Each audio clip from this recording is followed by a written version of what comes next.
राधे राधे दोस्तों, आप सभी का हमारे YouTube चैनल पर बहुत बहुत स्वागत है। हिंदू पंचांग के अनुसार हर माह कृष्ण और शुक्ल पक्ष की एकादशी तिथि को भगवान विष्णु को समर्पित किया जाता है। ऐसे में श्रावण मास के शुक्ल पक्ष में पड़ने वाली एकादशी को पुत्रदा एकादशी का व्रत रखा जाता है।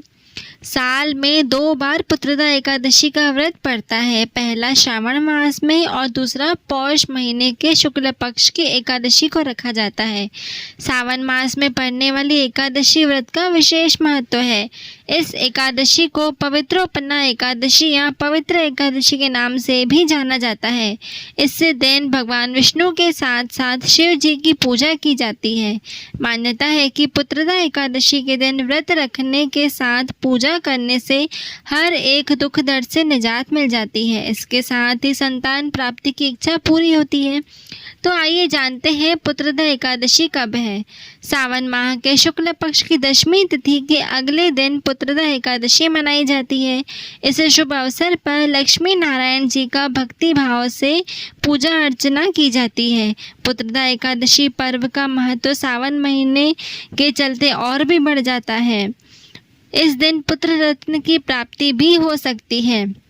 पंचांग के अनुसार 4 अगस्त को सुबह 11:41 पर सावन माह के शुक्ल पक्ष की एकादशी तिथि की शुरुआत होगी। वहीं 5 अगस्त को दोपहर 1:12 पर शुक्ल पक्ष की एकादशी तिथि का समापन होगा।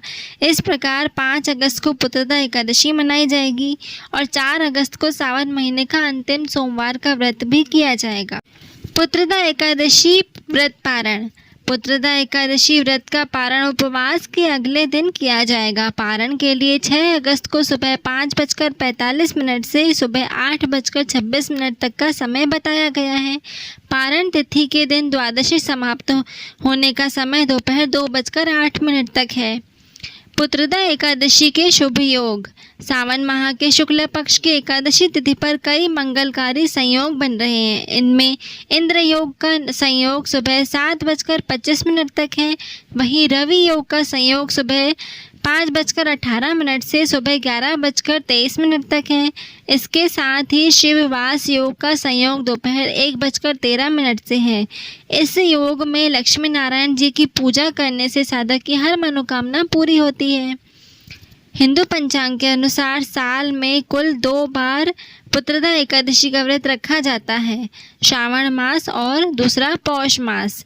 श्रावण मास में पड़ने वाली एकादशी का व्रत अगस्त माह में रखा जा रहा है और पौष माह के शुक्ल पक्ष की एकादशी दिसंबर या फिर जनवरी में रखा जाएगा। श्रावण मास में पड़ने वाली पुत्रदा एकादशी के दिन श्री हरि विष्णु के साथ शिव जी की पूजा करने का भी विधान है। मान्यता है कि इस व्रत को रखने से हर तरह के दुख दर्द से निजात मिलती है और पुत्र रत्न की प्राप्ति होती है। पुत्रदा एकादशी पूजन विधि। पुत्रदा एकादशी के दिन सुबह उठकर स्नान आदि से निवृत्त होकर साफ कपड़े पहनकर व्रत का संकल्प लें। इसके बाद पूजा घर को साफ करें और पूरे घर को शुद्ध करें। मंदिर में भगवान विष्णु की प्रतिमा स्थापित करें। फिर शंख में जल लेकर प्रतिमा का अभिषेक करें। भगवान विष्णु को चंदन का तिलक, चावल, फूल, अबीर, गुलाल, इत्र आदि से पूजा करें और प्रतिमा के सामने घी का दीपक जलाएं। इस दिन संभव हो तो पीले वस्त्र पहनकर ही पूजा करें।